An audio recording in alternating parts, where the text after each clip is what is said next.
सुप्रभात मेरे प्यारे बच्चों। कैसे हो? मैं आशा करती हूँ आप सभी स्वस्थ और मस्त होगे। आज हमें भाषा मनी यह बुक से अध्याय 9 रक्षाबंधन इस अध्याय का पठन करेंगे। आपको पृष्ठ संख्या निकालना है 74। यहाँ लिखिए कक्षा कार्य, यहाँ लिखिए तारीख और यहाँ लिखिए दिन। आपको आज की तारीख और दिन मेंशन करना है। तो सबसे पहले मैं इस अध्याय का पठन करूंगी।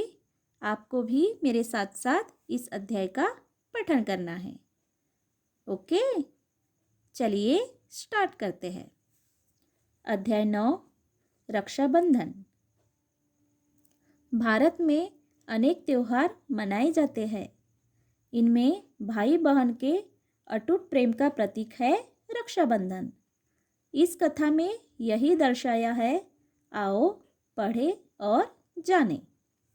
आज रक्षाबंधन का त्योहार है। रीमा और सीमा बहुत प्रसन्न है। वे दोनों आज अपने प्यारे भैया की कलाई पर राखी बांधेंगी। वे उसे मिठाई खिलाएंगी और उसकी लंबी उम्र के लिए भगवान से प्रार्थना करेंगी। भैया उन्हें बदले में ढेर सारे उपहार देगा। उनका छोटा भाई नया सूट पहनकर उनके सामने आया। दोनों बहनों का चेहरा प्रसन्नता से खिल उठा। उन्होंने अपने प्यारे भैया को राखी बांधी। तिलक, अभी आपको पृष्ठ संख्या निकालना है 75। तिलक लगाया और मिठाई खिलाई। भैया ने भी दोनों बहनों को 51 रुपये दिए। दोनों बहनें प्रसन्नतापूर्वक उन रुपयों को खर्च करने की योजना बनाने लगी। हम शाम को सदर बाजार जाएंगी, गुड़िया गुड्डा खरीदेंगी और उनका ब्याह रचाएंगी।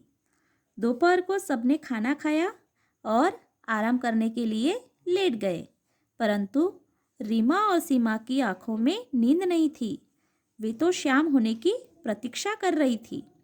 वे मन ही मन विचार कर रही थी, हम गुड्डे गुड़िया का ब्याह करेंगी, अपनी सहेलियों को बुलाएंगी, सब मिलकर नाचेंगे गाएंगे, कितना मज़ा आएगा। शाम होने पर दोनों बहनें कपड़े बदलकर बाजार जाने के लिए तैयार हुई कि अचानक भैया नीटू के रोने की आवाज़ सुनकर वे चौंक गई। आंगन, अभी आपको पृष्ठ संख्या निकालना है 76। आंगन में जाकर देखा तो वे बुरी तरह घबरा गई। आंगन में सीढ़ियों से गिर जाने के कारण नीटू को चोट लग गई थी। उसके घुटने से रक्त बह रहा था। दोनों ने जल्दी से माँ को आवाज़ लगाई और स्वयं डॉक्टर सुरेश को बुलाने दौड़ गई। डॉक्टर साहब तभी किसी रोगी को देखकर घर आए थे। वे नाश्ता करने बैठे ही थे कि तभी दोनों छोटी बच्चियां रोती हुई आई और कहने लगी, डॉक्टर साहब, हमारे भाई को चोट लग गई है और हमारे पिताजी घर पर नहीं है, आप जल्दी चलिए। डॉक्टर साहब तुरंत ही रीमा और सीमा के साथ चल दिए। उन्होंने नीटू के घाव की सफाई की और दवाई लगाकर पट्टी बांध दी। माँ कुछ सोच ही रही थी कि दोनों बहनें समझ गई। उन्होंने सुबह मिले रुपए निकाले और माँ को दे दिए। माँ उनका मुंह देखने लगी। उन्होंने अपनी दोनों बेटियों को छाती से लगा लिया और बोली, ईश्वर तुम्हें सदा सुखी रखे। डॉक्टर साहब फीस लेकर चले गए। दोनों बहनें नीटू के पास आकर बैठ गई और पूछने लगी, भैया अब क्या हाल है? नीटू अपनी बहनों की ओर प्यार से देख रहा था।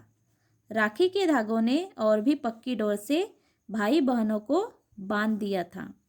रक्षाबंधन का त्यौहार हर वर्ष आए, अपने साथ खुशियाँ लाए, यह कहते हुए माँ ने तीनों को गले लगा लिया। इस तरह से आपको इस पाठ का पठन करना है। यहाँ लिखिए गृह कार्य पढ़िए। आपका गृह कार्य है पाठ का पठन करिए। आज इतना ही। मिलते हैं नेक्स्ट पीरियड में। तब तक के लिए बाय।